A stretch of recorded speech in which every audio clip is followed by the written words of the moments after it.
नमस्कार दोस्तों, मैं Lalit Jangad RBSC class videos में आपका स्वागत है। तो फ्रेंड्स, पिछली क्लास में हमने पढ़ा प्रतिलोम फलन इन्वर्स फंक्शंस के बेसिक कंसेप्ट एंड अब स्टार्ट करते हैं एक्सरसाइज 1.2 विद एग्जांपल्स। तो फ्रेंड्स स्टार्ट करते हैं एग्जांपल 7 से। यदि फलन f r से r में हो और f(x) बराबर x square plus 5x plus 9 हो तो f इनवर्स 8 व f इनवर्स 9 का मान ज्ञात कीजिए। ठीक है ना। तो देखिए कैसे करेंगे। आपको दिया हुआ है फलन r से r में है और f(x) की वैल्यू आपको दी हुई है x square plus 5x plus 9। ठीक है। अब देखिए फ्रेंड्स, मैंने कल आपको बताया था जब भी आपसे f इनवर्स में इस प्रकार के क्वेश्चंस में f इनवर्स की वैल्यू पूछी जाए तो आप क्या करोगे। माना f inverse 8 equal to x। ठीक है ना। अब इसके लिए सोल्व करेंगे, आगे f इनवर्स 9 के लिए सोल्व करेंगे। तो f इनवर्स 8 बराबर x माना आपने, तो f इनवर्स इधर गया तो कितना हो गया, ये हो जाएगा 8 इक्वल टू f(x). ठीक है। अब f(x) की वैल्यू यहाँ से रख देंगे, कितना हो जाएगा x square plus 5x plus 9 बराबर में कितना चल रहा है, 8 चल रहा है। 9 में से 8 गया तो कितना बचेगा, x square plus 5x plus 1। अब देखिए द्विघात समीकरण है, या तो आप फ्रैक्शन करो टुकड़े करोगे या फिर आप क्या करो श्रीधराचार्य लगाओ। टुकड़े हो नहीं रहे तो क्या लगाएंगे, श्रीधराचार्य। तो कितना हो जाएगा x बराबर माइनस का b की वैल्यू कितनी है 5 plus minus under root b square, यानी 5 का स्क्वायर कितना 25 माइनस 4ac, 4a की वैल्यू 1 और c की वैल्यू 1, तो कितना हो जाएगा 4 एकम 4 इंटू 2a। a की वैल्यू कितनी है, बटे में 2a आता है। ठीक है, 2 इंटू 1। तो देखिए कितना आ गया, x बराबर minus y plus minus 21 under root में 25 में 4 गए तो 2 एकम 2। तो फ्रेंड्स x की वैल्यू मैंने आपको बताई थी किस में रखनी है, आपको समुच्चय में रखनी है। कितनी है, एक बार प्लस लेंगे तो कितना हो जाएगा 1/2 माइनस का 5 plus under root 21, comma minus लेंगे तो कितना हो जाएगा 1/2 माइनस का 5 माइनस के अंडर रूट 21। ठीक है जी। x की वैल्यू जो है किसके बराबर है, f इनवर्स 8 के बराबर है। तो f इनवर्स 8 की वैल्यू भी क्या हो जाएगी, यही हो जाएगी। ठीक है, आगे बढ़ते हैं। इसके बाद हमसे f इनवर्स 9 की वैल्यू निकालनी है। तो f इनवर्स 9 फिर से क्या करेंगे, माना f inverse 9 equal to x। तो f इनवर्स को इधर भेजेंगे, कितना हो जाएगा f(x) बराबर 9। f(x) की वैल्यू कितनी दे रखी है आपको, x square plus 5x plus 9 बराबर में 9। देखो जी 9 से 9 कैंसिल हो जाएगा, कितना बचेगा, ये दोनों टर्म बचेंगे, दोनों पद में से x कॉमन आ जाएगा, कितना बचेगा x प्लस 5 इक्वल टू 0। ठीक है, x कॉमन आ रहा है, सॉरी। ठीक है, x कॉमन लिया, x यहाँ बचेगा और 5 यहाँ बचेगा। अब देखो यहाँ से तो x बराबर 0, यहाँ से कितना आ जाएगा x बराबर माइनस के 5। तो x की हमारे पास वैल्यू कितनी आ गई, समुच्चय में फिर से 0 और -5, और हमने x किसके बराबर माना, f इनवर्स 9 के। ठीक है, तो ये हमारा हो जाएगा 0, -5, ये हमारे आंसर हो गए। ठीक है जी। तो फ्रेंड्स अब नेक्स्ट आता है एग्जाम्पल नंबर 8, और एग्जाम्पल नंबर 8 एग्जाम्पल नंबर 7 की तरह ही बिल्कुल सेम टाइप का क्वेश्चन है, तो आप इसे खुद ट्राई कीजिएगा। अब हम चलते हैं एग्जाम्पल नंबर 9 की ओर। ठीक है जी। एग्जाम्पल नंबर 9 क्या है, यदि f r से r में f(x) equal to x³ plus 2 हो तो सिद्ध कीजिए f एक आच्छादक है, फलन एक आच्छादक है तथा f इनवर्स यानी f का प्रतिलोम फलन f इनवर्स भी ज्ञात कीजिए। ठीक है जी। तो देखिए सॉल्यूशन स्टार्ट करते हैं। आपको दिया हुआ है फलन f r से r में है और f(x) की वैल्यू आपको दी हुई है x³ प्लस 2। ठीक है फ्रेंड्स, तो देखो सबसे पहले मैंने आपको बताया था कि पिछली क्लास में कि क्वेश्चन को एक की आच्छादक सिद्ध कैसे करते हैं। एक की आच्छादक सिद्ध करने का तरीका क्या है, पहले एक की सिद्ध करेंगे और उसके बाद आच्छादक सिद्ध करेंगे। तो सबसे पहले बात करते हैं एक की। ठीक है जी, एक की। तो देखिएगा कैसे करते हैं एक की। मानते हैं, माना x1 x2 दो एलिमेंट्स है, बिलोंग्स टू f का प्रांत क्या है भाई, r में है। ठीक है ना भाई, f के प्रांत में मान्य है। ठीक है, उसके बाद मैंने आपको एक थ्योरम लिखवाई थी कि f(x1) बराबर f(x2) होने पर x1 बराबर भी x2 हो तो फलन हमारा क्या होगा, एक ही होगा। तो देखिएगा चूँकि f(x1) बराबर f(x2) दिस इम्प्लाइज, तो क्या होगा देखिएगा, f(x1) की वैल्यू रखिएगा आप यहाँ पे। तो ध्यान से सुनना, f(x) में x की जगह हमको क्या रखना है, x1 रखेंगे तो कितना हो जाएगा ये x1³ प्लस 2। बराबर एफ एक्स में एक्स की जगह एक्स टू रखेंगे, कितना हो जाएगा एक्स टू की घात 3 + 2। ठीक है जी, तो देखो हो क्या रहा है, 2 से 2 कट जाएगा, कितना बचेगा x1³ बराबर x2 क्यूब। दोनों पक्षों की तुलना करने पर x1 बराबर कितना आ गया x2। तो देखिए इसलिए fx1 बराबर fx2, दिस इम्प्लाइज x1 बराबर x2 for all x1 x2 belongs to R। ठीक है ना, f के प्रांत में। तो फलन हमारे क्या हो जाएगा एक ही, इसलिए फलन f एक ही है। ठीक है जी, अब आच्छादक सिद्ध करने का तरीका क्या बताया था, अब सिद्ध करेंगे आच्छादक। तो देखो आच्छादक सिद्ध कैसे करते हैं, आपको f(x) कितना दिया हुआ है, f(x) दिया हुआ है आपको x की घात 3 + 2। ठीक है, अब हम लिखेंगे चूंकि y बराबर f(x), तो f(x) की वैल्यू यहाँ रखिए, कितना हो जाएगा, यहाँ से x की वैल्यू कितनी आएगी, तो x हमारा आ जाएगा। तो देखिएगा हम कह सकते हैं कि y के प्रत्येक मान के लिए, या फिर y किसका अवयव होता है भाई, सहप्रांत का। ठीक है ना, y किसका अवयव है, सहप्रांत r का अवयव है, और x किसका अवयव है, अप्रांत r का। ठीक है, तो y के प्रत्येक मान के लिए यहाँ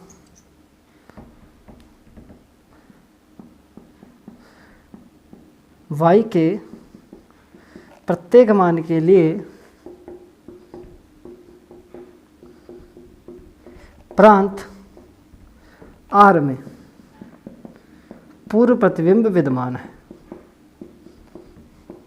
अब देखो जी मैंने कैसे लिखा, देखिएगा y का जो वैल्यू आप कहाँ से रखोगे, सहप्रांत से रखोगे। ठीक है ना, R में वास्तविक संख्याओं में से हम कुछ भी रखें। ठीक है ना, तो देखिए आपको y की वैल्यू आप कुछ भी रखो, हमेशा x की कुछ ना कुछ वैल्यू जरूर मिलेगी। ठीक है ना, x का कुछ ना कुछ मान आपके पास आएगा। ठीक है, और वो वैल्यू किस में आएगी, R में आएगी। ठीक है ना, ऐसा तो नहीं हो रहा ना कि y के किसी मान पे x की वैल्यू अनंत आ रही है। ठीक है ना, अनंत नहीं आ रही, 0/0। ठीक है, तो y के किसी मान के लिए x की वैल्यू, ठीक है जी, इनफाइनेट नहीं आ रही और अनडिटरमाइन रूप भी नहीं आ रहा, तो हम कह सकते हैं y के प्रत्येक मान के लिए x में पूर्व प्रतिबिंब विद्यमान होगा, इसलिए फलन आच्छादक है। अब फलन एक ही भी है और फलन आच्छादक भी है, अतः फलन एक ही आच्छादक है। ठीक है जी, इसलिए फलन एक ही आच्छादक है। ठीक है, अब एक ही आच्छादक है तो हम एफ इनवर्स याद कर सकते हैं, और एफ इनवर्स याद कैसे करेंगे, ध्यान से सुनिएगा। आप क्या करो, एक तरीका तो ये है, आप यहाँ से स्टार्ट करो, वापस से नहीं करना आपको, इसको इक्वेशन 1 दे देना। ठीक है ना, समीकरण 1।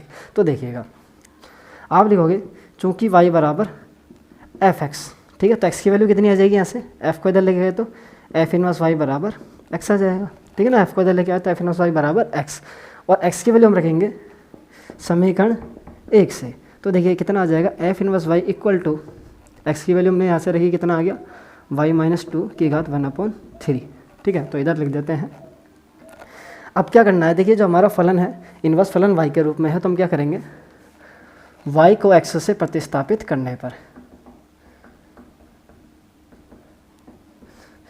या फिर आप कह सकते हो y टेंड्स टू x, यानी y की जगह हम क्या रख रहे हैं, x रख रहे हैं। तो कितना हो जाएगा इधर, f inverse x equal to x-2 की पावर 1/3, ये हमारा आंसर हो जाएगा। ठीक है जी, तो फिर भी कोई प्रॉब्लम हो वापस से वीडियो को रिपीट करके देखिएगा, आसानी से समझ में आ जाएगा, इजी क्वेश्चन है। ठीक है, तो फ्रेंड्स नेक्स्ट है एग्जाम्पल नंबर 10। यदि फलन f q से q में हो, f(x) बराबर 2x और कोई फलन g q से q में gx बराबर x + 2 हो, तो सिद्ध कीजिएगा गोफ इनवर्स बराबर f inverse of g inverse. ठीक है, कि दो फलन f और g दे रखे हैं q से q में, f(x) की वैल्यू दे रखी है, gx की वैल्यू दे रखी है। आपसे बोल रहा है कि g और f का जो संयुक्त फलन आएगा गोफ, उसका इनवर्स किसके बराबर आना चाहिए, f के इनवर्स और g के इनवर्स के संयुक्त फलन के। ठीक है ना, तो फ्रेंड्स ज़रा ध्यान से देखिएगा, बोर्ड की दृष्टि से ये अच्छा क्वेश्चन है, इंपॉर्टेंट क्वेश्चन है। ठीक है ना, तो देखिए सॉल्यूशन कैसे करना है।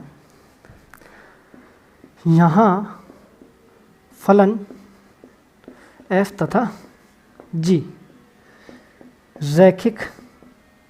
रैखिक फलन है, अतः f तथा g एक ही आच्छादक है। तो देखिए फ्रेंड्स, मेरे को F inverse of G inverse चाहिए इस क्वेश्चन को सिद्ध करने के लिए। तो देखो मैंने F inverse of G inverse निकालने के लिए सबसे पहले किसी फलन को इनवर्स निकालने के लिए सबसे पहले आपको सिद्ध करना पड़ता है कि फलन एक एक ही आच्छादक है। तो देखो इस क्वेश्चन में मैंने डायरेक्ट सिद्ध कर दिया कि भाई एफ और जी एक एक ही आच्छादक फलन है, ठीक है ना। देखो ऐसा क्यों किया, क्योंकि जो आपके मैक्सिमम नंबर का जो क्वेश्चन इस एक्सरसाइज में से बनेगा 2 नंबर का बनेगा। तो 2 नंबर में आप चाहे बड़ा करो चाहे इस प्रकार करो जैसे मैं कर रहा हूँ, ठीक है ना, नंबर उतने ही मिलेंगे, ठीक है ना। इसमें भी 2 नंबर मिलेंगे और उसमें भी 2 नंबर आपको मिलेंगे। तो देखिए मैंने लिखा एफ और जी रेखिक फलन है। कैसे फलन है भाई? रेखिक फलन क्या होते हैं? वह फलन देखो एफ एक्स और जी एक्स में एक्स की अधिकतम घात कितनी है? 1, ठीक है ना भाई। और फलन कैसा होना चाहिए? बीजगणितीय, ठीक है ना, बीजगणितीय पदों में होना चाहिए और एक्स की अधिकतम घात कितनी होनी चाहिए? 1। तो फलन हमारा क्या हो जाएगा भाई? रैखिक फलन हो जाएगा। कैसा हो जाएगा? रैखिक फलन। और जो रैखिक फलन होते हैं वो होते हैं हमेशा एक एक ही आच्छादक। कैसे होंगे भैया? एक एक ही आच्छादक। आप इसको प्रूव करके भी दे सकते हो रफ में, ठीक है ना, साइड में। तो अभी तो हम यहाँ सीधा लिख रहे हैं, ठीक है, कि एफ तथा जी एक एक ही आच्छादक है और एफ और जी यदि एक एक ही आच्छादक है तो दोनों के इनवर्स ज्ञात किए जा सकते हैं, ठीक है। तो देखिए एफ कहाँ से कहाँ है भाई? क्यू से क्यू में है। तो एफ इनवर्स कितना हो जाएगा? एफ इनवर्स कितना हो जाएगा? ये भी क्यू से क्यू होगा। क्यों? क्योंकि एफ क्यू से क्यू, तो उल्टा करोगे तो ये भी एफ इनवर्स क्यू से क्यू ही जाएगा, ठीक है। अब बात करेंगे हम एफ इनवर्स ज्ञात करने की। तो देखिए सबसे पहले क्या लिखेंगे? वाई बराबर एफ एक्स। कि कोई सा भी फलन हो, ध्यान रखिएगा, कोई सा भी फलन हो, एफ एक्स हो, जी एक्स हो, एच एक्स हो या गोफ हो या फोग हो, हमेशा किसके बराबर होंगे? वाई के बराबर होंगे, ठीक है ना भाई। तो एफ एक्स की वैल्यू रख देते हैं यहाँ। एफ एक्स की वैल्यू कितनी है? 2x है। और यहाँ से हम निकाल लेंगे एक्स की वैल्यू, ठीक है ना भाई। यहाँ से किसकी वैल्यू हम ज्ञात करेंगे मेरे भाई? हम ज्ञात कर लेंगे एक्स की वैल्यू, कितना हो जाएगा? y/2 हो जाएगा, ठीक है ना भाई। याद रखिएगा किसी भी फलन का यदि आपको एफ इनवर्स निकालना है तो सबसे पहले उस फलन को आपको y के बराबर रखना है, ठीक है ना। सबसे पहले उस फलन को y के बराबर रखना है, फिर उस फलन में आपको फलन की वैल्यू रख देनी है, जैसे 2x रखिए और उससे आपको वैल्यू निकालनी है x की। किसकी निकालनी है? x की। x की वैल्यू निकाली तो भाई देखो एफ इनवर्स कैसे आया? देखिए y बराबर एफ एक्स है, चूँकि हमने माना y बराबर एफ एक्स, तो x बराबर कितना हो जाएगा? x बराबर हो जाएगा एफ इनवर्स y। तो मैं लिख सकता हूँ x की वैल्यू यहाँ से F inverse y equal to 100/2 हो जाएगा, ठीक है ना फ्रेंड्स। तो देखिएगा y/2 हो जाएगा। अब क्या करेंगे? एफ इनवर्स y के रूप में है तो क्या करेंगे? y को x से प्रतिस्थापित करने पर तो एफ इनवर्स x हमारे पास आ जाएगा 100/2, इक्वेशन फर्स्ट दे देंगे, ठीक है। अब इसी प्रकार g निकालेंगे, ठीक है ना, जी इनवर्स। तो देखिए सबसे पहले क्या लिखेंगे? वही कोई किसी फलन का इनवर्स निकालना तो उसका सबसे पहले y के बराबर रखो, फिर फलन की वैल्यू रखो। फलन जी एक्स की वैल्यू कितनी दे रखी है? x+2। और यहाँ से किसकी वैल्यू निकाल लेंगे? x की। कितनी हो जाएगी? x की वैल्यू हो जाएगी y-2, ठीक है। अब देखो फिर से वही साइड में लिखेंगे, चूँकि y बराबर जी एक्स, यहाँ मैंने लिखा था y बराबर एफ एक्स। अब x की वैल्यू कितनी हो जाएगी? यहाँ से x बराबर हो जाएगा जी इनवर्स y, ठीक है ना भाई। जी को इधर लेके आ जाओ आप। अब x की वैल्यू यहाँ रख देंगे तो कितना हो जाएगा? जी इनवर्स y बराबर y-2। अब ये जी इनवर्स भी y के रूप में है तो हम क्या करेंगे? y को x से प्रतिस्थापित कर देंगे तो हमारे पास आ जाएगा G inverse x equal to x-2, समीकरण 2। अब फ्रेंड्स देखिएगा एफ इनवर्स निकाल लिया, जी इनवर्स निकाल लिया, तो अब दोनों का निकाल लेंगे संयुक्त फलन, यानी ये वाला भाग हम निकाल लेंगे, उसके बाद ये निकालेंगे, ठीक है। तो F inverse of G inverse तो पुनः है, यदि मैं बात करूँ F inverse of G inverse, मैंने बताया था जब भी कोई आप संयुक्त फलन निकालो तो सबसे पहले उसका प्रांत तो सहप्रांत लिखो, ठीक है ना भाई। तो देखिए F inverse of G inverse यानी एफ इनवर्स का और जी इनवर्स का जब संयुक्त फलन बनाए तो इसका प्रांत सहप्रांत क्या आएगा? तो देखिएगा ज़रा, एफ इनवर्स जा रहा है क्यू से क्यू में जा रहा है नहीं जा रहा, ठीक है ना भैया। इसी प्रकार, ठीक है, अपन देखो अपने लिखा नहीं है, इसको यहाँ लिख देते हैं, चूँकि g बराबर q से q में है तो जी इनवर्स भी कहाँ जाएगा? q से q में जाएगा, ठीक है ना, यहाँ लिख दिया। अब देखो एफ इनवर्स भी q से q में और जी इनवर्स भी q से q में। और मैंने बताया था जब दो फलनों का प्रांत तो सहप्रांत सेम हो तो दोनों का आप संयुक्त फलन कुछ भी बनाओ, चाहे आप फोग बनाओ चाहे गोप बनाओ, उसका भी प्रांत सहप्रांत वही आएगा, ठीक है ना, यानी q से q आएगा। अब F inverse of G inverse की वैल्यू याद करते हैं। तो देखिएगा एफ इनवर्स ओ की जगह ब्रैकेट आ जाएगा संयुक्त फलन में, जी इनवर्स की जगह क्या लिख देंगे? जी इनवर्स एक्स। अब भाई जी इनवर्स एक्स की वैल्यू कितनी हो जाएगी? जी इनवर्स एक्स की वैल्यू हमने निकाली थी अभी, ये रही, कितनी है? समीकरण 2 से x-2 है। अब इसका मतलब क्या है भाई? इसका मतलब है आपको एफ इनवर्स में एक्स की वैल्यू कितनी रखनी है? x-2, यानी आपको एफ इनवर्स में एक्स की वैल्यू कितनी रखनी है? x-2। तो रखते ही कितना हो जाएगा? एक्स की जगह रखते ही x-2/2। तो ये हमारे पास वैल्यू आई F inverse of G inverse की, ठीक है। इसको देते हैं समीकरण 3। अब आते हैं गोफ इनवर्स की तरफ। तो देखो गोफ इनवर्स ज्ञात करने के लिए सबसे पहले हमको ज्ञात करना पड़ेगा गोफ, ठीक है ना। तो देखिए चूँकि यदि मैं लिखूँ गोफ यानी मैं गोफ ज्ञात करना चाहूँ तो मेरे को सबसे पहले गोफ का प्रांत तो सहप्रांत लिखना जरूरी है। तो देखो एफ क्यू से क्यू जा रहा है, जी भी क्यू से क्यू जा रहा है, तो दोनों के प्रांत से प्रांत सेम है, तो चाहे गोफ बना चाहे फोक बना वो भी कहाँ जाएगा, क्यू से क्यू में ही जाएगा। ठीक है, अब याद करते हैं गोफ एक्स। तो देखिए गोफ कितना हो जाएगा, ओ की जगह ब्रैकेट आ जाएगा, यहाँ हो जाएगा एफ एक्स। ठीक है फ्रेंड्स जी। अब एफ एक्स की वैल्यू कितनी है, एफ एक्स की वैल्यू हमारे पास है 2x। कितनी है, 2x है। ठीक है, ये रख दिया हमने 2x। अब फ्रेंड्स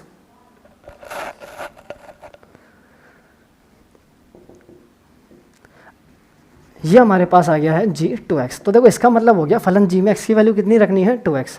फलन g में जैसे ही मैं x की वैल्यू रखूंगा 2x, कितना हो जाएगा ये हो जाएगा 2x + 2।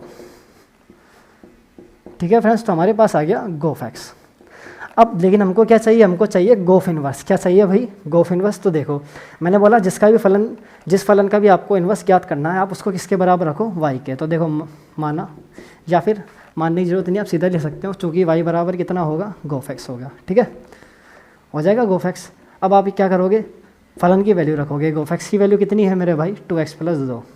उसके बाद क्या करते हैं, यहाँ से x की वैल्यू ज्ञात करेंगे। x की वैल्यू कितनी है, यहाँ से ये हो जाएगी y - 2/2।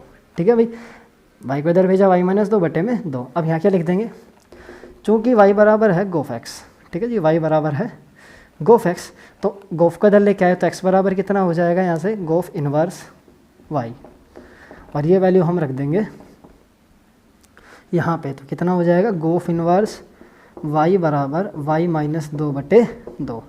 अब क्या करेंगे, ये इन्वर्स y के रूप में है, तो y को x से प्रतिस्थापित करने पर गोफ इन्वर्स हमारा आएगा x - 2/2। इक्वेशन 4। तो बाय इक्वेशन 3 और 4, यह समीकरण 3 व 4 से, ठीक है, समीकरण 3 व 4 से हम कह सकते हैं कि भाई देखो दो F inverse of G inverse और गोफ इन्वर्स। ठीक है, F inverse of G inverse कहाँ है, भाई ये रहा, इसका प्रांत से प्रांत ये रहा, गोफ हमारा गोफ ये रहा। ठीक है भाई, गोफ तो ये रहा, और गोफ का प्रांत से प्रांत क्या है, क्यू से क्यू है। तो मेरे भाई गोफ इन्वर्स का भी क्या हो जाएगा, उल्टा करोगे तो क्यू से क्यू। तो हम कह सकते हैं मेरे भाई कि F inverse of G inverse और गोफ इन्वर्स दोनों के प्रांत से प्रांत सेम है, और दोनों के जो फॉर्मूला आए थे x - 2/2 और इसका भी कितना आया, x - 2/2 सेम है। तो समीकरण वे 3 4 से gof inverse equal to F inverse of G inverse इति सिद्धम। ठीक है जी। तो फ्रेंड्स बहुत ही आसान सवाल है। ठीक है ना, एक बार यदि आपको, देखो मैं फिर से बोल रहा हूँ, यदि आपको कोई भी प्रॉब्लम आती है तो क्वेश्चन को, वीडियो को रिपीट करें। ठीक है ना। तो फ्रेंड्स अब चलते हैं एक्सरसाइज 1.2 प्रश्नावली 1.2 की ओर, जिसका क्वेश्चन नंबर फर्स्ट है कि कोई समुच्चय ए और बी, आपको दो समुच्चय दे रखे हैं। समुच्चय है 1 2 3 4, समुच्चय भी ए बी सी डी। तो आपको ए से बी में का मतलब है ए को प्रांत मानना है, बी को सहप्रांत। 4 एक एक की आच्छादक फलन बनाने हैं और उनके एफ इन्वर्स भी ज्ञात करने हैं। ठीक है ना। तो देखिए बहुत ईजी क्वेश्चन है, बस आपको पता होना चाहिए एक एक की आच्छादक फलन क्या होता है। ठीक है ना। तो देखो मैं आपको बताता हूँ। सबसे पहले मैंने कोई फलन बनाया F1। ठीक है ना भाई। तो देखो प्रांत के अवयव का संबंध किसके होगा, सहप्रांत के अवयवों से होगा। ठीक है। तो देखो ये प्रांत के अवयव होगा 1 2 3 4। सेकंड पोजीशन पे किसको लिखेंगे अपन, सहप्रांत के अवयवों को, यानी क्रमित युग्म में प्रथम। देखो जो क्रमित युग्म होता है ना एक उमा भी, इसमें जो प्रथम अवयव होता है वो होता है प्रांत से, और द्वितीय अवयव होता है वो होता है सहप्रांत का। ठीक है, या फिर हम बोले प्रतिबिंब होता है। ठीक है। अब देखो यदि फलन एक एक ही है, तो फलन एक एक ही का मतलब क्या था कि फलन एक एक ही कब होता है, जब दो भिन्न भिन्न अवयवों के लिए भिन्न भिन्न प्रतिबिंब विद्यमान हो। ठीक है ना। या फिर दो से ज़्यादा अवयव। ठीक है ना, दो की बात नहीं करें तो दो से ज़्यादा की बात हम कर सकते हैं कि प्रांत के भिन्न भिन्न अवयवों के लिए, प्रांत के भिन्न भिन्न अवयव 1 2 3 4, तो इनके लिए जो आपके प्रतिबिंब आएंगे वो भी क्या होने चाहिए, भिन्न भिन्न। यानी आपको क्या लिखना है, जैसे कि मैंने लिख दिया ABCD, मैंने लिखा ABCD, तो इसका मतलब क्या हो गया, एक का संबंध A से है तो 2 का संबंध B से, 3 का C से, 4 का D से है। ऐसा तो नहीं हो रहा ना कि 2 का संबंध भी A से हो जाए। ठीक है ना, 1 का संबंध भी A से हो गया, 2 का संबंध भी यदि A से हो जाता मेरे भाई, तो ये हो जाता भिन्न भिन्न अवयवों का सेम प्रतिबिंब। हो जाता नहीं हो जाता। तो देखो एक बात हमने सीखी, यदि फलन एक एक ही होगा, यदि फलन एक एक ही होगा तो मेरे भाई ABCD इन चारों में से कोई भी रिपीटिंग नहीं होना चाहिए। क्यों नहीं होना चाहिए, सपोज करो यदि A रिपीट हो जाता तो देखो 1 का संबंध भी A से और 2 का संबंध भी A से, तो फलन क्या हो जाता, ऐसा डायग्राम बनने पर बहु एक ही, क्या हो जाता, बहु एक ही। तो फ्रेंड्स यदि फलन एक एक ही आपको बनाना है तो आपको क्या करना है, सेकंड पोजीशन पे आपको अलग अलग ही अवयव सहप्रांत के रखने हैं, ठीक है ना, जैसे ABCD। या फिर मैं कहूँ सेकंड पोजीशन में जो भी अवयव आप रखोगे कोई से भी अवयव को रिपीटिंग नहीं करना है, ठीक है ना। तो फलन क्या हो जाएगा, एक एक ही हो जाएगा, ठीक है ना। अब बात करते हैं आच्छादक की। तो देखो आच्छादक फलन क्या होता था, वह फलन जिसमें सहप्रांत के प्रत्येक अवयव काम में आ जाए, वह फलन जिसमें सहप्रांत के प्रत्येक अवयव काम में आ जाए। तो देखिए क्या सहप्रांत B के प्रत्येक अवयव ABCD काम में आ गए क्या, आ गए ना भाई। तो देखो जी ये फलन हमारा F1 कैसा बन गया, एक एक ही आच्छादक। तो देखो जी हमने दो बात सीख ली। यदि आपको फटाफट एक एक की आच्छादक फलन बनाना है तो कुछ नहीं करना आपको, पहली बात तो सेकंड पोजीशन में जो सहप्रांत के अवयव रखने हैं उनको रिपीट नहीं करना, रिपीट नहीं करोगे तो एक एक ही बन जाएगा। दूसरा चारों के चारों अवयव काम में लेने हैं, ठीक है ना। ABCD चार अवयव थे, चारों के चारों काम में लेने हैं, तो फलन क्या हो जाएगा, आच्छादक हो जाएगा, ठीक है। तो F1 इनवर्स क्या हो जाएगा, एक का संबंध A से है तो A का संबंध किससे हो जाएगा, 1 से, ठीक है ना, उल्टा हो जाएगा विपरीत। B का 2 से, C का 3 से और D का 4 से, ठीक है। अब यदि आपको F2 बनाना है तो देखो F2 में लिख सकता हूँ 1 का A से, तो मैंने हल्का सा चेंज कर दिया, 2 का B से था मैंने, अब क्या 3 का तो D से ले लिया, 4 का ले लिया मैंने C से। तो बताइए कोई भी अवयव रिपीट हो रहा है क्या, नहीं हो रहा है, एक एक ही है। ABCD चारों काम में आ गए हैं तो आच्छादक भी है, ठीक है ना भैया। बस संबंध बदल गया है, संबंध बदलने से ऐसा नहीं है कि फलन एक एक की आच्छादक है तो एक एक की आच्छादक ही रहेगा। और F2 इनवर्स कितना हो जाएगा मेरे भाई, उल्टा लिख देंगे, ठीक है फ्रेंड्स। अब यदि आपको लिखना है F3 कोई फलन, तो देखो कुछ नहीं, फिर से थोड़ा सा चेंज कर दीजिए। 1 का A से था तब क्या, और मैंने क्या किया, 2 का ले लिया मैंने C से और 3 का ले लिया मैंने D से, जो बचा 4 का ले लिया मैंने संबंध B से। तो देखिए क्या कोई भी सेकंड पोजीशन पे कोई भी सहप्रांत का अवयव रिपीट नहीं हो रहा है तो फलन एक एक हो गया। ABCD चारों काम में आ गए हैं तो फलन आच्छादक हो गया। तो भाई F3 का इन्वर्स क्या हो जाएगा, बस कुछ नहीं करना, क्या करना है, अपोजिट लिख देना है, A1 C2 D3 and B4, ठीक है, B4। अब यदि F4 लेना है तो देखो F4 मैंने बनाया, अपने हिसाब से आप कुछ भी बना सकते हो, ठीक है ना। बस याद रखना क्या है कि कोई भी रिपीट ना हो और चारों के चारों काम में आ जाए। अब देखिएगा F4 मैंने बनाया तो F4 में मेरा मन किया, मैंने सब कुछ चेंज कर दिया। 1 का संबंध D से लिया, 2 का C से लिया, 3 का B से लिया और 4 का A से लिया। तो फ्रेंड्स देखिएगा क्या कोई भी अवयव रिपीट हो रहा है क्या, सेकंड पोजीशन पे नहीं हो रहा, तो फलन कैसा हो जाएगा, एक एक ही। और ABCD चारों काम में आ चुके हैं, ABCD, तो फलन आच्छादक भी हो जाएगा। तो सॉरी F4 बनाया था मैंने, F4 इनवर्स नहीं बनाया था, ये F4 हो गया। तो F4 इनवर्स क्या हो जाएगा, उल्टा लिख देंगे, D1 C2 B3 and A4, ठीक है। ये हमारा आंसर हो गया। अब चलते हैं क्वेश्चन नंबर सेकंड की ओर। तो फ्रेंड्स नेक्स्ट है question number second.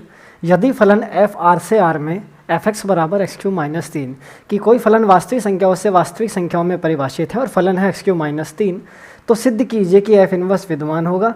f inverse का सूत्र ज्ञात कीजिए और f इनवर्स 24 व f इनवर्स 5 के मान भी ज्ञात कीजिए, ठीक है जी।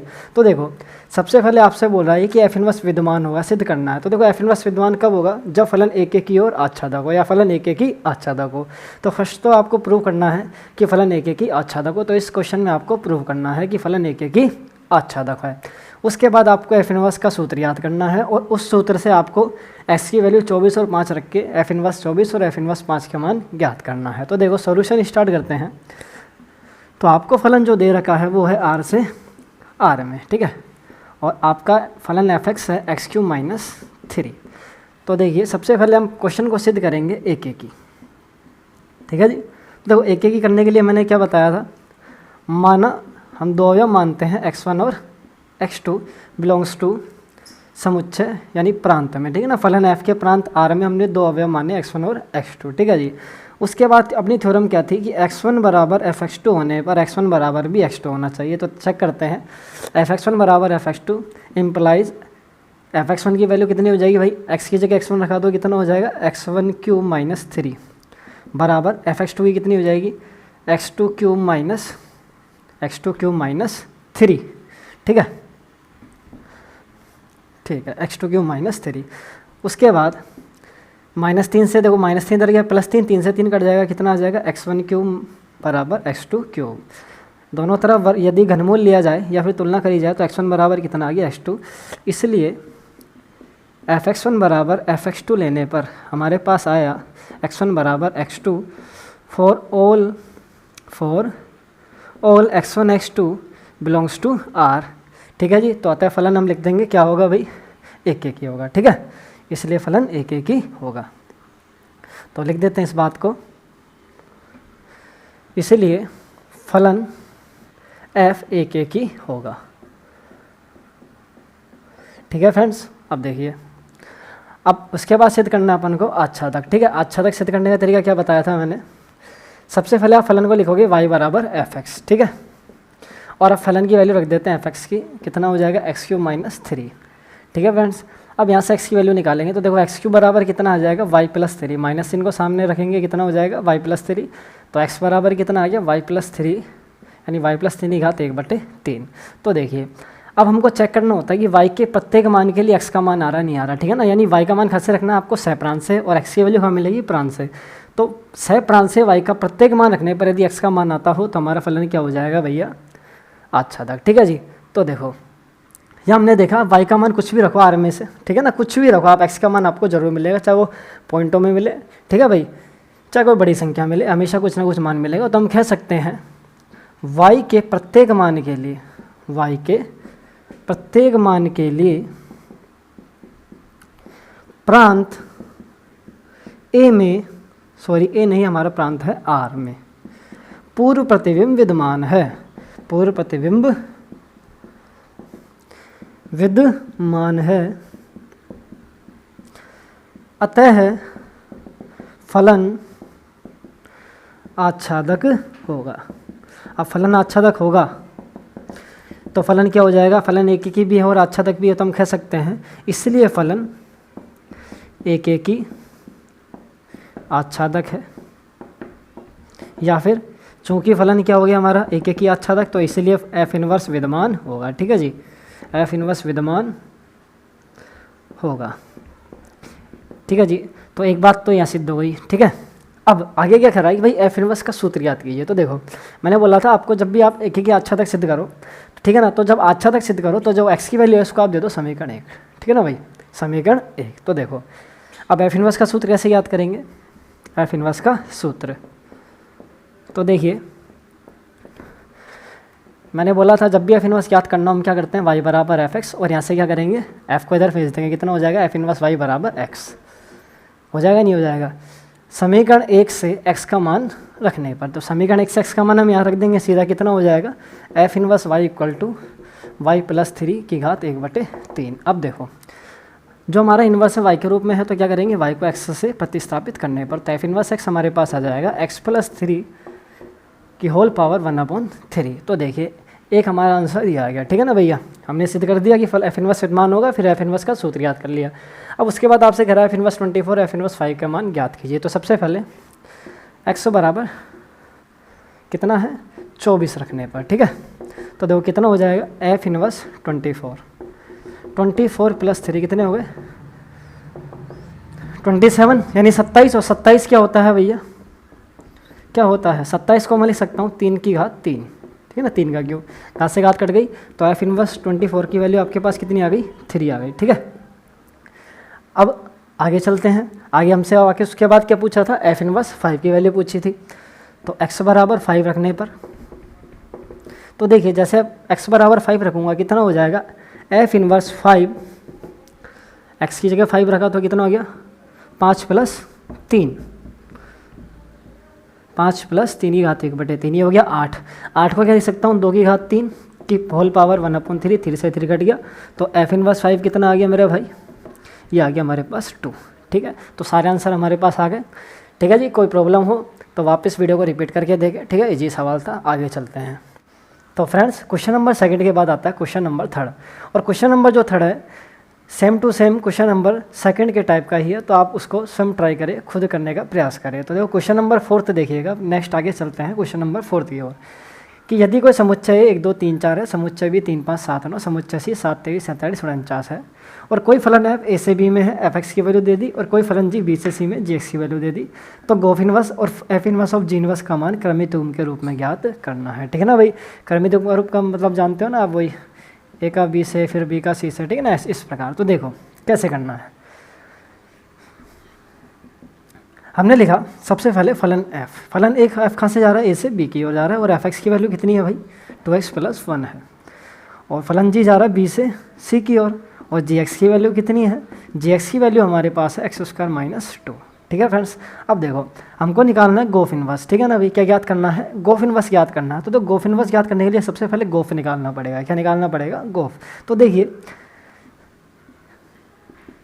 कि यदि मैं लिखना चाहूँ गोफ कहाँ से कहाँ जाएगा, हमारा जो संयुक्त फलन गोफ बनेगा वो कहाँ से कहाँ जाएगा, तो देखिएगा सबसे पहले लिखने का तरीका मैंने बताया था, f के प्रांत से प्रांत लिखिए, f के प्रांत से प्रांत क्या है, ये सारा काम हम रफ में करते हैं, और जी का क्या है b से c की ओर है, दोनों सेम हो गई तो फलन परिभाषित है, और फलन कहाँ से कहाँ जाएगा, a से c की ओर जाएगा। ठीक है फ्रेंड्स, अब देखिए अब वैल्यू ज्ञात करेंगे हम गोफ की, किसकी भाई, गोफ की। तो फ्रेंड्स गोफ एक्स कितना आएगा, देखिएगा g, ओ की जगह ब्रैकेट और यहाँ जाएगा fx।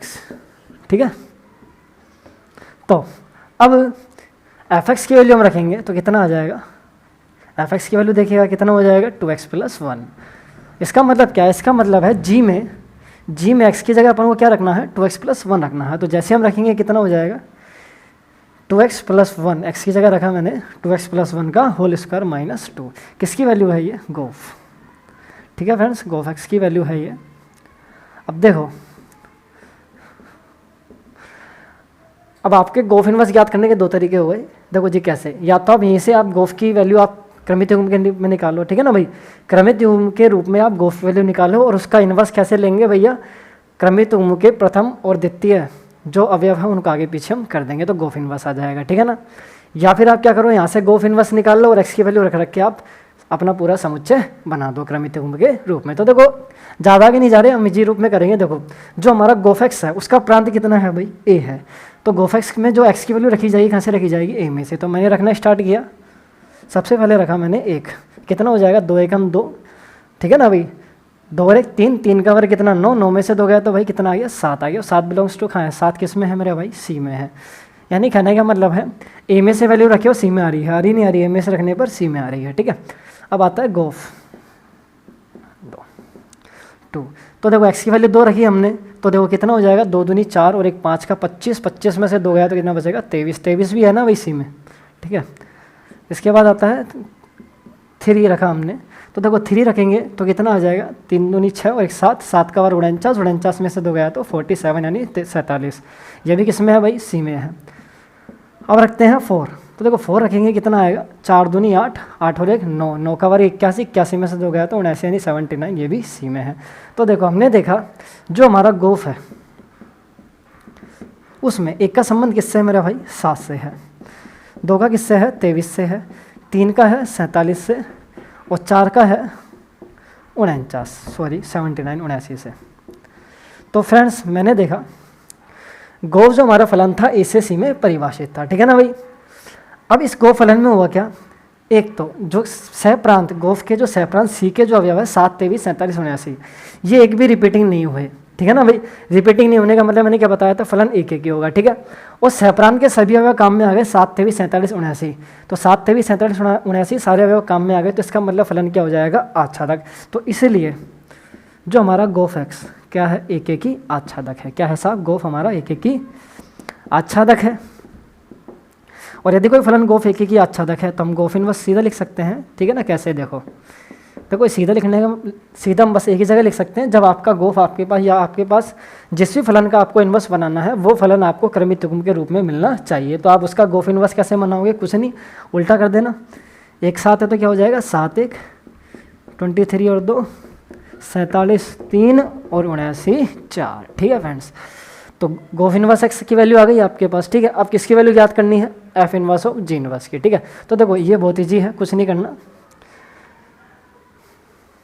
प्रतिलोम, चूंकि प्रतिलोम फलन के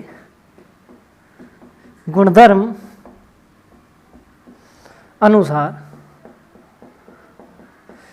F inverse of G inverse, गुणधर्म नंबर 4 था, 4th प्रॉपर्टी है। ठीक है ना भैया, by the property of inverse function F inverse of G inverse की वैल्यू बराबर होती है गोफ इनवर्स के बराबर। तो देखो आपको इसकी वैल्यू याद करनी है और इसकी वैल्यू इसके बराबर होती है, तो देखो जो वैल्यू इसकी आई है वही वैल्यू इसकी हो जाएगी। तो देखो यहाँ वैल्यू रख देते हैं हम, यहाँ हम मान रख देंगे गोफ इनवर्स का जो हमने याद किया था, कितना है भाई 7 का 1 से, 23 का 2 से, 47 का 3 से और 79 का 4 से। तो ये हमारा हो गया आंसर। ठीक है फ्रेंड्स, अब चलते हैं क्वेश्चन नंबर 5 की ओर, नंबर 5। ठीक है जी, इंपॉर्टेंट सवाल है, अच्छे से समझना, इजी सवाल है। ठीक है, यदि कोई फलन f r से r में है और एफ एक्स बराबर ए एक्स प्लस बी है जहाँ ए डज नॉट इक्वल टू 0। ठीक है ना, ए डज नॉट इक्वल टू 0 का मतलब क्या है, ये आपको आगे समझ में आएगा। ठीक है ना भैया, तो सिद्ध कीजिए कि एफ एक एक की आच्छादक फलन है और एफ इनवर्स ज्ञात करना है। यानी आपको एफ जो फलन है आपका एक एक की आच्छादक सिद्ध करना है और एफ इनवर्स ज्ञात करना है। ठीक है ना, तो सबसे पहले हम स्टार्ट करते हैं एक एक ही से। तो फ्रेंड्स एक एक ही का मैंने आपको बताया था, एक एक ही कैसे सिद्ध करते हैं। हम मानते हैं कि माना दो एलिमेंट x1 x2 f के प्रांत में है। ठीक है, बिलोंग्स टू f, ठीक है, sorry belongs to r। f के प्रांत r में दो एलिमेंट x1 x2 है। ठीक है ना, तो सॉरी उसके बाद हम क्या करते थे, हम काम में लेते थे यदि fx1 बराबर fx2 लेने पर, fx1 बराबर fx2 लेने पर x1 बराबर x2 आ जाए तो हम क्या बोलते हैं, फलन एक एक ही है। ठीक है, तो चेक करते हैं fx1 बराबर fx2 लेने पर क्या आ रहा है। ठीक है, तो सबसे पहले मैंने रखा fx1, जब मैंने fx1 x की जगह x1 रखा तो मेरे भाई कितना हो जाएगा, ये हो जाएगा x1 प्लस बी बराबर fx2 कितना हो जाएगा, x की जगह x2 रखती ax2 प्लस बी। ठीक है फ्रेंड्स, b से b कैंसिल आउट हो जाएगा और उसके बाद कितना बचेगा, ax1 plus ax1 equal to ax2। ठीक है, ए से भी कट जाएगा, कितना बचेगा हमारे पास x1 इक्वल टू x2। कहने का मतलब है कि आपने fx1 बराबर fx2 लिया और आपके आया क्या, x1 बराबर x2 for all x1 x2 belongs to r। ठीक है जी, तो हमारा भाई फलन क्या हो जाएगा, एक एक की, इसलिए f एक एक की है, यानी फलन एक एक ही है। अब बात करते हैं मेरे भाई आच्छादक की। ठीक है, आच्छादक की, तो देखिएगा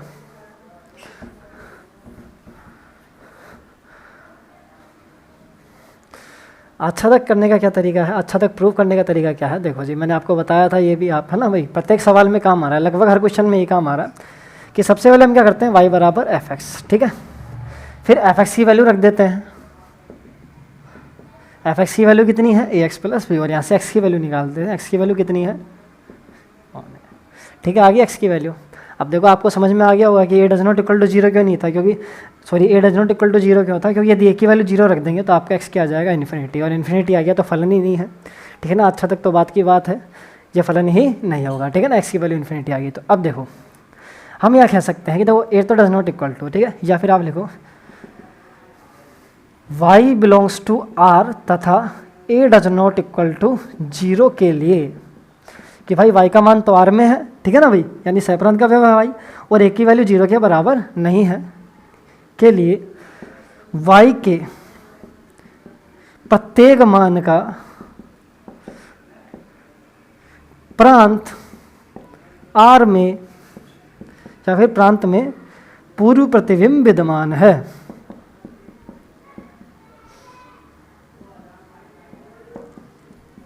और ये बताइए यदि सहप्रांत के प्रत्येक अवयव का पूर्व प्रतिबिंब प्रांत में विद्यमान है तो फलन क्या हो जाएगा भाई, फलन हो जाएगा आच्छादक। ठीक है, अतः फलन एक ही भी है और आच्छादक भी है, तो हम कह सकते हैं अतः फलन f एक ही आच्छादक है। ठीक है, हेंस प्रूव। ठीक है, इतना तो हमारे सिद्ध कर दिया। ठीक है, अब क्या कर रहा है, एफ इनवर्स भी ज्ञात करना है। ठीक है ना, तो देखो एफ इनवर्स कैसे ज्ञात करेंगे, मैं बता चुका हूँ आपको। एफ इनवर्स ज्ञात करने के लिए फिर से क्या लिखेंगे, y बराबर एफ एक्स। ठीक है, y बराबर एफ एक्स, और f को इधर भेजा कितना हो गया, x बराबर एफ इनवर्स y हो गया। ठीक है, अब मेरे को पता है जब हम आच्छादक सिद्ध करते हैं तो आच्छादक में x की वैल्यू को समीकरण 1 दे देते हैं। ठीक है ना, और x की वैल्यू उठा के यहाँ रख देंगे, तो देखो कितना हो जाएगा, F inverse y equal to X, और x की वैल्यू कितनी है समीकरण 1 से, y minus B upon A. ठीक है फ्रेंड्स, y को x से प्रतिस्थापित करने पर तो कितना हो जाएगा, F inverse x equal to X minus B upon A, where a does not equal to 0। ठीक है जी फ्रेंड्स, तो ये हमारा आ गया एफ इनवर्स का सूत्र। ठीक है, ये आंसर हमारा हो गया है। अब चलते हैं क्वेश्चन नंबर 6 की ओर। तो फ्रेंड्स नेक्स्ट क्वेश्चन है क्वेश्चन नंबर 6। यदि फलन f r से r में है और f x आपके पास है cos x प्लस 2, यानी f x एक त्रिकोणमितीय फलन है, वास्तविक संख्याओं से वास्तविक संख्याओं में परिभाषित है, तो बताइए कि क्या f इनवर्स विद्यमान है। तो देखिए फ्रेंड्स एफ इनवर्स विद्यमान नहीं है। क्यों नहीं है? तो देखो जी, पहले आप नोट डाल के कहीं भी लिख लीजिएगा कि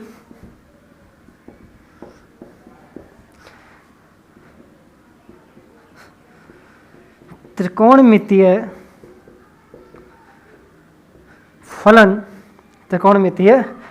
फलन वास्तविक संख्याओं में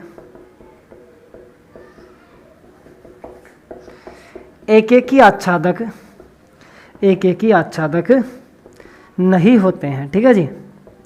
अब देखो ऐसा क्यों होता है, ठीक है ना, इसी को प्रूफ करके हम बात करेंगे, इसी को प्रूफ करेंगे। देखो हमने क्या किया, पहले लिख लेते हैं एफ आर से आर में दिया और एफ एक्स बराबर आपको दिया कोस एक्स प्लस 2। ठीक है जी। तो देखो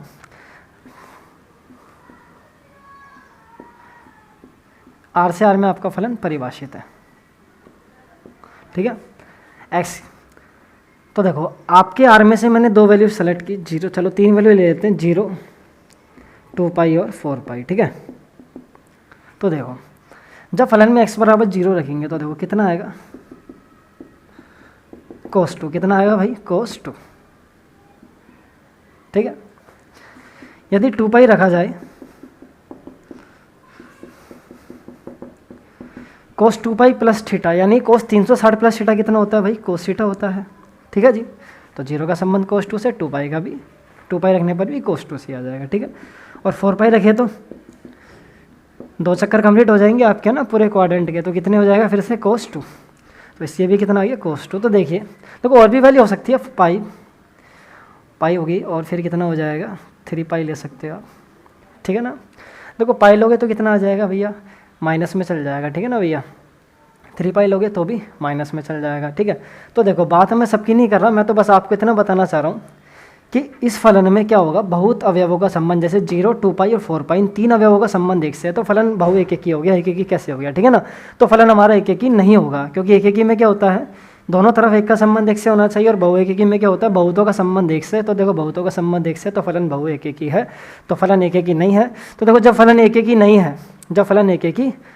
है, ठीक है ना, तो फलन एकेकी आच्छादक भी नहीं है। तो चलो अब आच्छादक की बात करता हूँ मैं। ठीक है ना, देखो हमको पता है कि जो हमारा कोस थीटा है, कोस थीटा का जो प्रांत होता, कोस थीटा का परिसर होता है -1 से 1। ठीक है ना भाई, यानी कोस की वैल्यू न्यूनतम वैल्यू -1, अधिकतम वैल्यू कितनी आएगी? +1। लेकिन आपका सहप्रांत क्या है भाई? r है। तो देखो भाई सहप्रांत में r में क्या -1 और 1 के बीच की संख्या होगी क्या? 2 भी तो होगा, 3 भी होगा, अनंत संख्या होंगी नहीं होंगी? -2 होगा, -3 होगा, अनंत संख्या होंगी। अब देखिएगा आप कुछ भी वैल्यू आप प्रांत की रखो, आपको कोस की वैल्यू -1 से और 1 के बीच में मिलेगी। तो देखो -1 से कम वाले और 1 से ज़्यादा वाले अवयव खाली रह जाएंगे, और खाली रह गए तो फलन आच्छादक भी नहीं है। तो दैट्स वाई हम कह सकते हैं कि फलन न तो हमारा एकेकी है, ना फलन हमारा आच्छादक है। ठीक है, तो यहाँ अब देखो किसी के मन में आ रहा हो सर जी इसको थ्योरम से प्रूव क्यों नहीं किया? तो देखो जी थ्योरम से प्रूव कैसे कर देंगे। देखो माना जो मैंने सेकंड थ्योरम आपको बताई थी, माना x1 बराबर 0 और x2 बराबर 2 पाई। ठीक है friends, x1 does not equal to x2, इसके अंदर ये वाली थ्योरम लगेगी। ठीक है ना भाई, आप ऐसा नहीं लिख सकते कि fx1 बराबर fx2 आ गया सीधा। ठीक है ना भैया, इसमें ये वाली थ्योरम लगेगी, आपने 2 एलिमेंट अलग अलग लिए x1 और x2। ठीक है, देखो यदि x1 x2 आप नहीं ले रहे तो फिर आप फर्स्ट वाली थ्योरम लगा सकते हो, लेकिन अभी वहाँ नहीं जा रहे हैं, हम बात कर रहे हैं x1 does not equal to x2 की।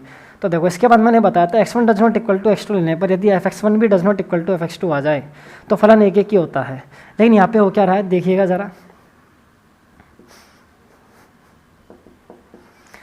fx1 कितना आएगा? fx1 आएगा, आपने जैसी x1 की वैल्यू 0 रखी तो fx1 की वैल्यू कितनी आ रही है? cos 2। ठीक है ना, cos 0 की वैल्यू, और fx2 रखा आपने 2 पाई तो भी कितना आ रहा है? cos 2। तो मेरे को बताइए आपका x1 does not equal to x2 होने पर fx1 does not equal to fx2 होना था, लेकिन आपके क्या हो गया कि भाई x1 तो does not equal to x2 है, किंतु fx1 इक्वल टू fx2 है, fx1 इक्वल टू fx2 है।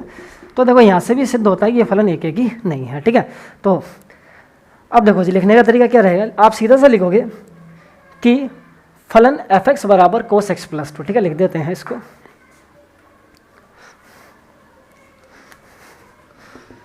चूंकि फलन fx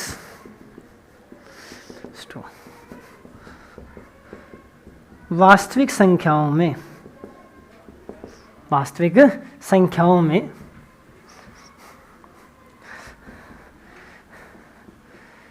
एक एक की आच्छादक नहीं है, एक एक की आच्छादक नहीं है, इसलिए एफ इनवर्स विद्यमान नहीं होगा, इसलिए एफ इनवर्स विद्यमान नहीं होगा। ठीक है जी, ठीक है, तो उतार लीजिएगा आगे।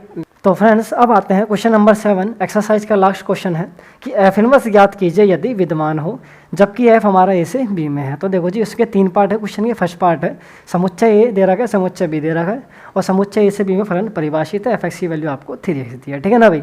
तो देखो, जब आपको समुच्चय देना भाई, तो अब आपको एफ इनवर्स जब भी ज्ञात करना है तो आपको क्रमित युग्म के रूप में ही ज्ञात करना है। ठीक है ना। तो सबसे पहले एफ के प्रांत में से वैल्यू रखते हैं 0। ठीक है फ्रेंड्स, तो जैसे ही मैं 0 रखूँगा कितना हो जाएगा, 3 × 0 = 0। ठीक है, 0 किस में है भाई, बी में है। फिर रखता हूँ -1, -1 रखूँगा कितना हो जाएगा, -3, और ये भी किस में है, बी में है। ठीक है, -3 रखूँगा कितना हो जाएगा, -9। ठीक है, ये भी किस में है, बी में है। और लास्ट में रखा मैंने 2, तो कितना हो गया, ये हो गया 6। ठीक है, और 6 भी किस में है, बी में। तो देखो, हमने देखा जो हमारा फलन f आया, उसमें 0 का संबंध 0 से, -1 का -3 से, -3 का -9 से, और 2 का 6 से। तो देखिएगा, ये जो हमारा फलन है, ये फलन सबसे पहले हम चेक करेंगे एक एक की आच्छादक है क्या नहीं। यदि एक एक की आच्छादक हुआ तो एफ इनवर्स लिख देंगे। ऐसा नहीं आप सीधा इसको उल्टा करके एफ इनवर्स सीधे लिख दो। ठीक है ना, सबसे पहले आपको चेक करना पड़ेगा कि फलन एक एक की आच्छादक है क्या नहीं है। तो देखो, तरीका मैंने क्या बताया था, एक एक की चेक कैसे करेंगे कि भाई कोई सहप्रांत का कोई भी अवयव रिपीट नहीं होना चाहिए। रिपीट हो रहा है क्या, नहीं हो रहा है। ठीक है ना, तो फलन एक एक ही है। ठीक है, दूसरा, सहप्रांत के सभी अवयव काम में आ चुके हैं, तो फलन कैसे हो जाएगा, आच्छादक। तो आप लिखोगे चूंकि एफ एक एक की आच्छादक है, इसलिए एफ इनवर्स विद्यमान होगा। और एफ इनवर्स कितना हो जाएगा भाई, इसको अपोजिट कर देंगे, 0 से 0, तो ये भी अपोजिट होते 0 0 हो जाएगा। ठीक है, ये हो जाएगा -3 -1। ठीक है, -9 -3। ठीक है, और लास्ट में हो जाएगा 6 और 2। ठीक है, ये हमारा हो जाएगा एफ इनवर्स। ठीक है फ्रेंड्स, अब इसका नेक्स्ट। तो फ्रेंड्स, क्वेश्चन नंबर 7 का सेकंड पार्ट है कि समुच्चय दे रखा है, समुच्चय भी दे रखा है, एफ ए से बी में परिभाषित है, एफ एक्स = x² है। तो अब आपको बताना है कि एफ इनवर्स विद्यमान होगा कि नहीं होगा। तो देखिएगा, फिर से हम यही काम करेंगे जो अभी हमने इसमें किया था। ठीक है ना, फिर से x की वैल्यू रखेंगे प्रांत में से a में से। ठीक है, तो पहले हमने रखा 1, कितना हो जाएगा, 1 का स्क्वायर 1 बी में है। ठीक है, उसके बाद रखा हमने 3 का वर्ग कितना हो जाएगा भाई, 9 भी बी में है। ठीक है ना भाई, सह प्रांत में है। फिर लिखा हमने 5 रखा। ठीक है फ्रेंड्स, तो 5 का वर्ग कितना हो जाएगा, 25, 25 भी किस में है, बी में है। ठीक है, फिर हमने रखा 7 का वर्ग कितना हो जाएगा, 49, ये भी किस में है, बी में है। ठीक है, और लास्ट है हमारे पास 9 का वर्ग कितना हो जाएगा, 81, ये भी किस में है, बी में। तो देखो, हमने एफ बनाया। ठीक है, यहाँ लिख रहा हूँ इसको मैं। ठीक है, नेक्स्ट आगे आप देख लेना, कंटिन्यू कर लेना। जो हमारा एफ आया, क्या आया, देखो, 1 का संबंध किससे है भाई, 1 से, 3 का संबंध 9 से है, 5 का संबंध 25 से है। ठीक है, और 7 का 49 से है, 9 का 81 से। तो देखो, हमने देखा क्या एक जितने भी अवयव है, ठीक है ना, अब चेक करेंगे फलन एक की आच्छादक, और एक की आच्छादक सिद्ध चेक कैसे करते हैं। सबसे पहले एक की चेक करेंगे। तो कैसे करेंगे, हम देखेंगे कि भाई सहप्रांत का कोई अवयव रिपीट तो नहीं हुआ। यदि सहप्रांत का अवयव रिपीट होता है तो फलन एक ही नहीं है। ठीक है, और रिपीट नहीं होता तो फलन एक ही है। तो देखा हमने 1 9 25 49 और 81। ठीक है ना भैया, तो फ्रेंड्स यहाँ पे कोई अवयव रिपीट नहीं हो रहा है तो फलन एक ही तो है। लेकिन जब बात करें हम आच्छादक की, ठीक है, जब हम बात करेंगे आच्छादक की, तो देखिएगा सहप्रांत के अवयव 0 का पूर्व प्रतिबिंब। ठीक है ना, देखो कहीं दिख रहा है क्या 0 का संबंध किसी से है प्रांत में। आप x की वैल्यू प्रांत में से क्या रखोगे, आपके पास 0 आ जाए, कुछ नहीं रख सकते ना भाई। ठीक है ना, तो हम कह सकते हैं 0 एक ऐसा अवयव है सहप्रांत में जिसका पूर्व प्रतिबिंब प्रांत में नहीं है। तो हम कहेंगे चूंकि 0 बिलोंग्स टू बी के लिए प्रांत में पूर्व प्रतिबिंब विद्यमान नहीं है, और जब पूर्व प्रतिबिंब विद्यमान नहीं है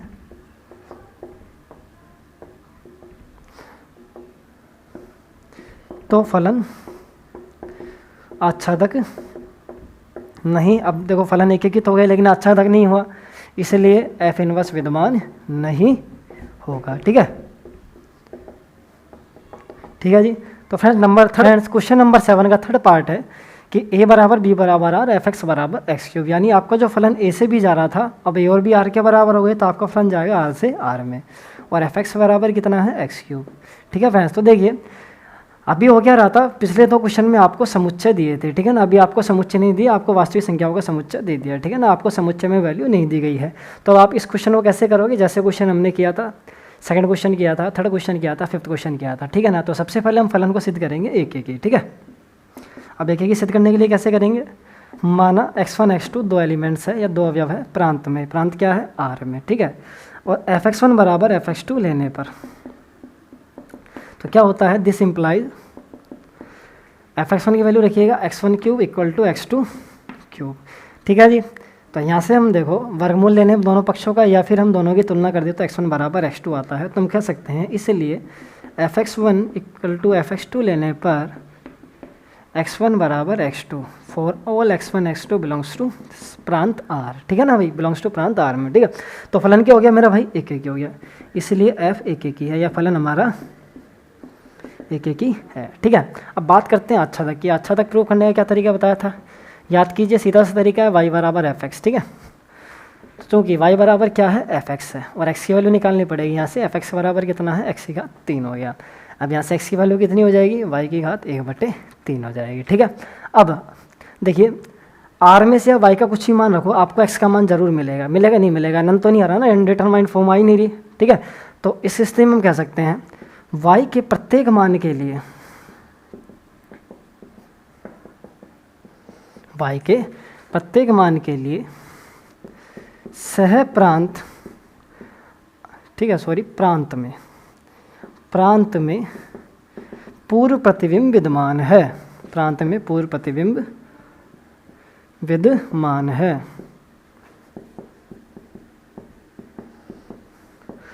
अतः फलन आच्छादक है। तो इसलिए फलन क्या हो जाएगा, इसलिए फलन f हमारा हो जाएगा एक एक ही आच्छादक है, ठीक है। तो फलन f एक एक ही आच्छादक है तो f इनवर्स विद्यमान होगा, अतः f इनवर्स विद्यमान, f इनवर्स विद्यमान है, ठीक है फ्रेंड्स। अब देखो एफ इनवर्स निकालने का तरीका क्या बताया था मैंने, सीधा क्या करना है, इसको समीकरण लिख देते हैं अपन, ठीक है ना। y बराबर एफ एक्स लिखते हैं, f को इधर लेके आ गए तो कितना हो जाएगा, एफ इनवर्स y बराबर x। अब समीकरण x से x की वैल्यू हम यहाँ रखेंगे तो कितना हो जाएगा, एफ इनवर्स y बराबर y की घात 1/3, ठीक है। x की वैल्यू हमने समीकरण x से यहाँ रख दी है। अब क्या करेंगे भाई, ये जो इन्वर्स है वो y के रूप में है तो y को x से प्रतिस्थापित कर देंगे तो कितना हो जाएगा, एफ इनवर्स x बराबर x की घात 1/3, ठीक है फ्रेंड्स। तो ये हमारा हो गया एफ इनवर्स, ठीक है फ्रेंड्स। तो देखिए फ्रेंड्स, अब नेक्स्ट क्लास में हम पढ़ेंगे एक्सरसाइज 1.3 बाइनरी ऑपरेशन, ठीक है ना, और मॉड्यूलोपत्ति हम पढ़ेंगे। तो फ्रेंड्स वीडियो को लाइक करें, कमेंट करें और दोस्तों के साथ शेयर करें, और चैनल को सब्सक्राइब करें और बेल आइकन को प्रेस करें। धन्यवाद।